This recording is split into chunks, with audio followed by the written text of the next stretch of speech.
Bonjour tout le monde, nous poursuivons notre entretien avec Sylvestre Huette, journaliste scientifique et auteur de nombreux ouvrages scientifiques.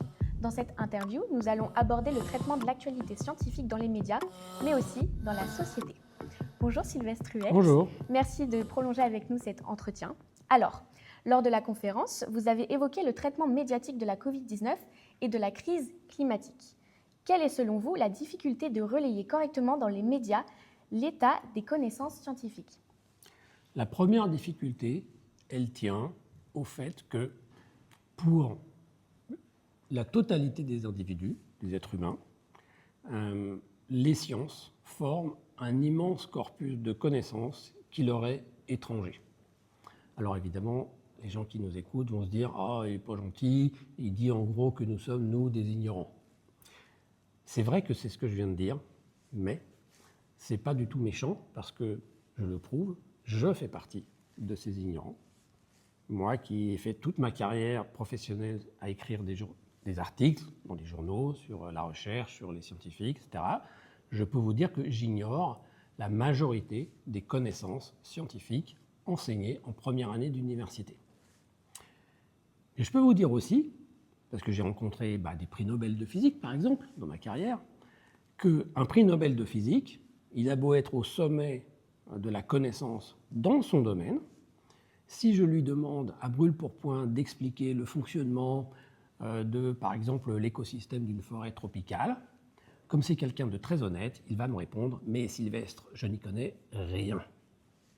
Donc, en fait, la première difficulté qui est objective à la transmission d'informations sur un sujet de science ou de technologie à l'ensemble d'une société, c'est que cette ignorance est la chose la plus partagée au monde aujourd'hui. L'ignorance de ce que les scientifiques ont appris et ont acquis comme connaissance sur le monde.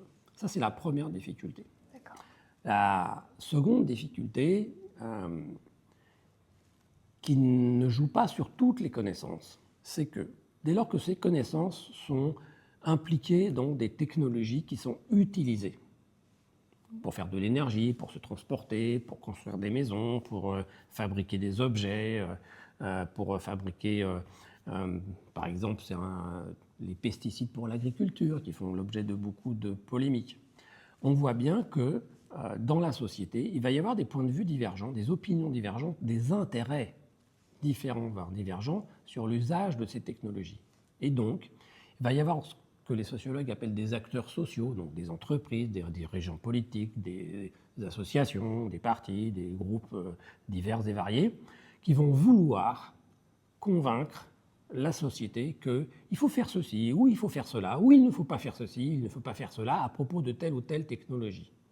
Et à partir du moment où c'est leur objectif, cette conviction d'obtenir un résultat en termes de décision de la société sur l'usage ou le non-usage, ou l'usage comme ceci, comme cela d'une technologie, malheureusement, la vérité ne va pas être leur premier objectif.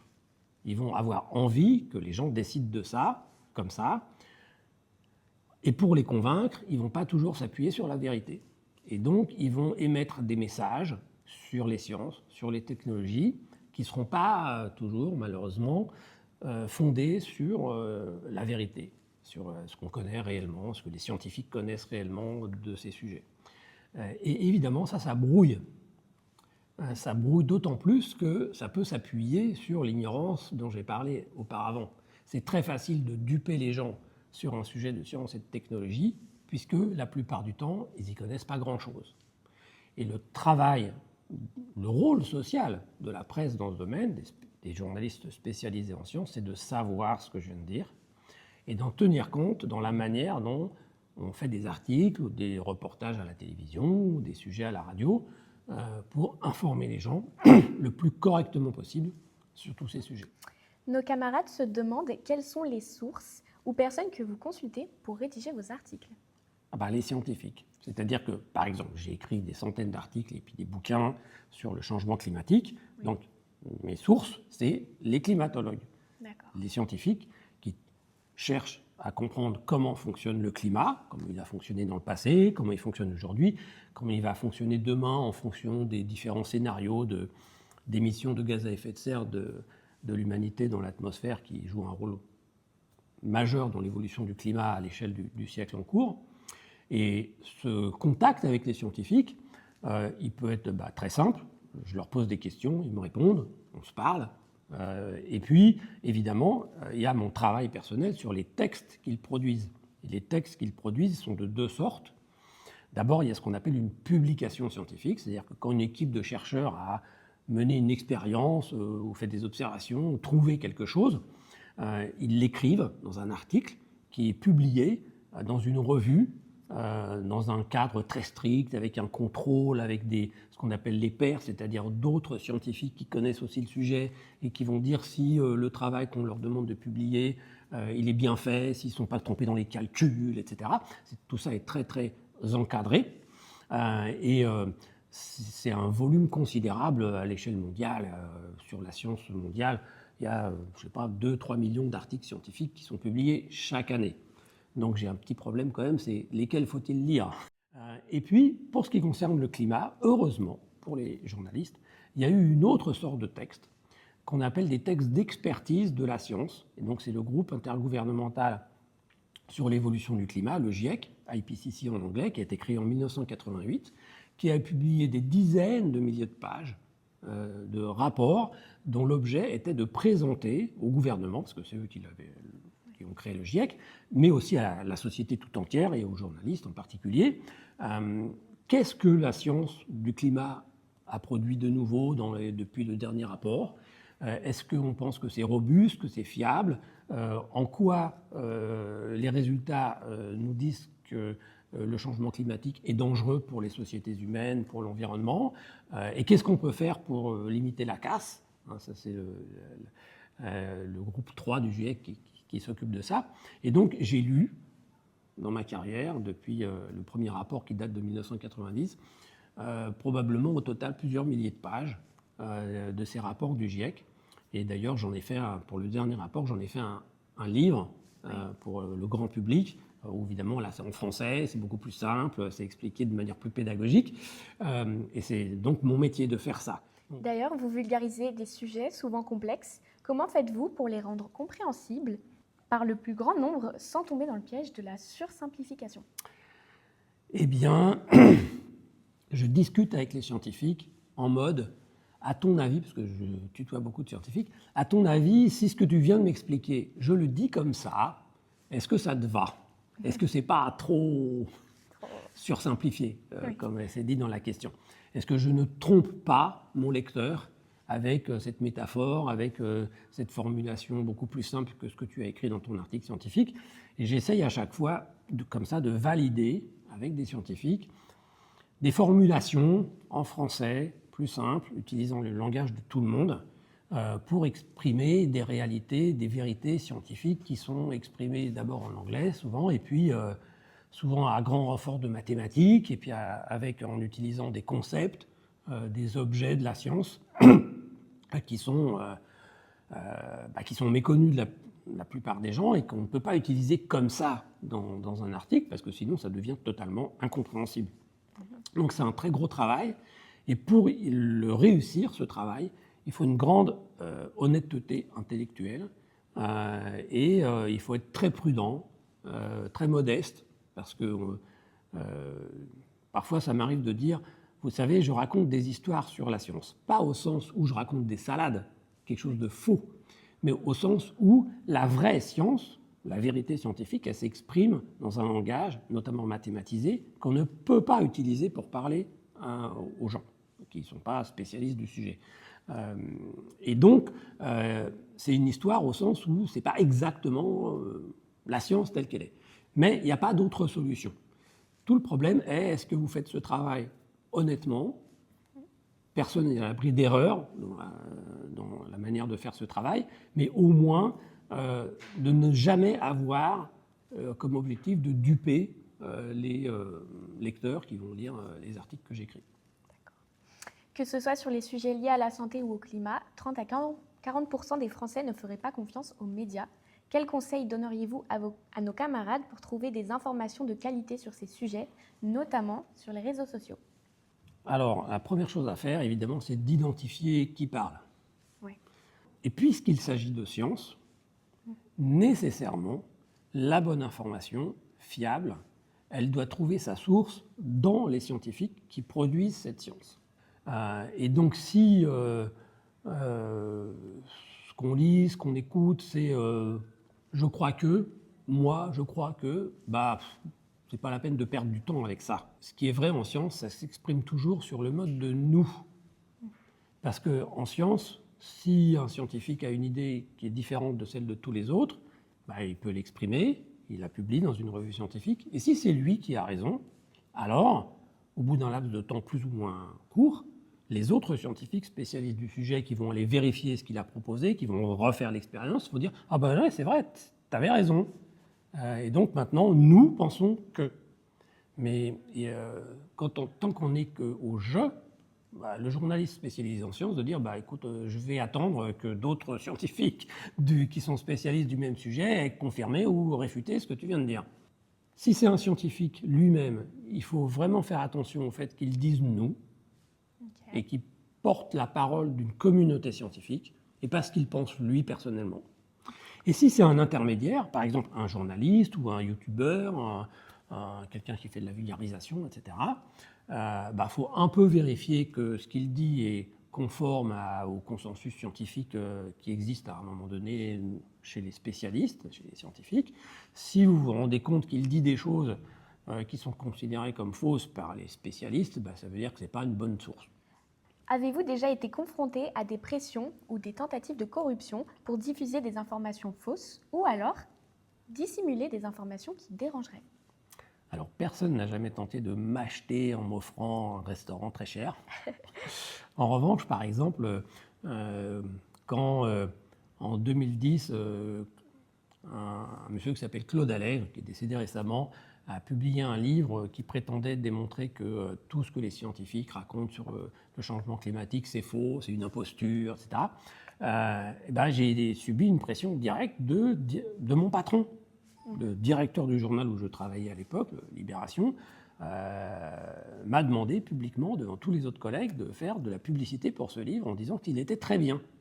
Et le problème, c'est que c'était un ramassis de mensonges et de falsifications.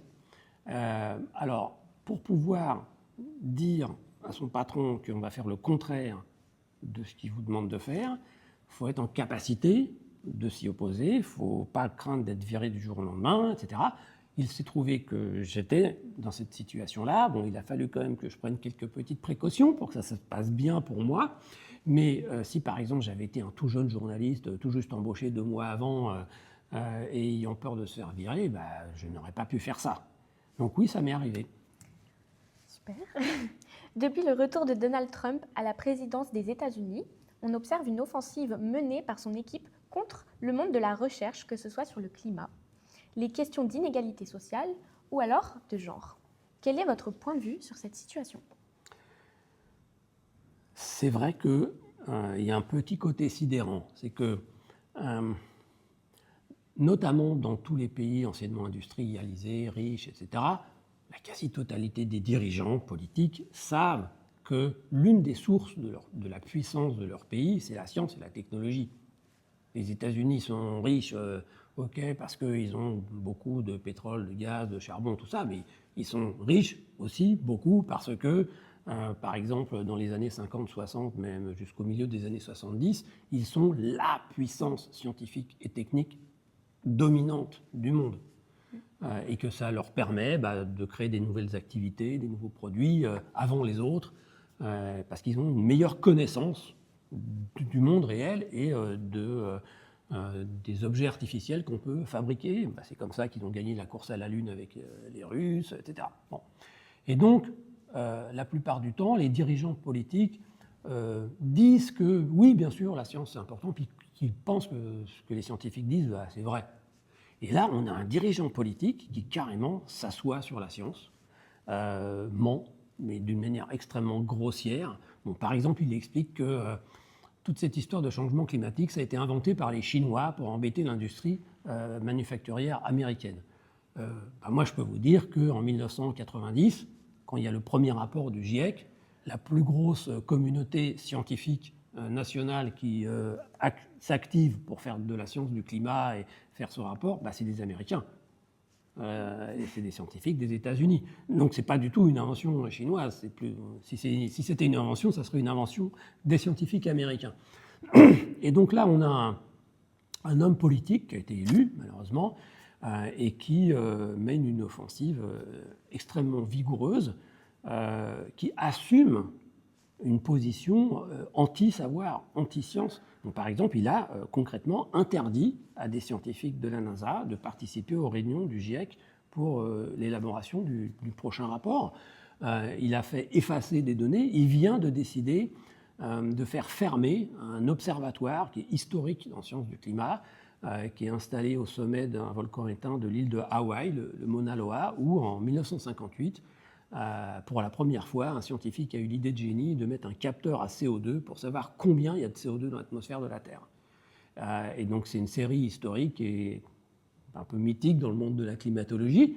Et il a décidé qu'il allait recouper les vivres et qu'on allait supprimer ce laboratoire. C'est vrai que c'est extrêmement violent.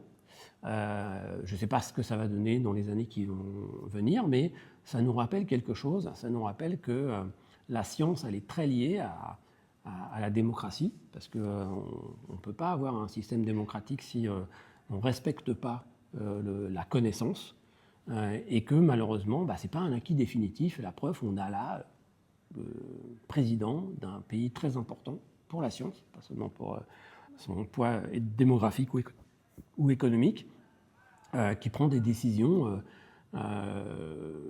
fondées sur le culte de l'ignorance, finalement. Et justement, est-ce que cela impacte votre travail de journaliste pour l'accès aux sources d'informations ? Pour l'instant, non, mais on va bien voir.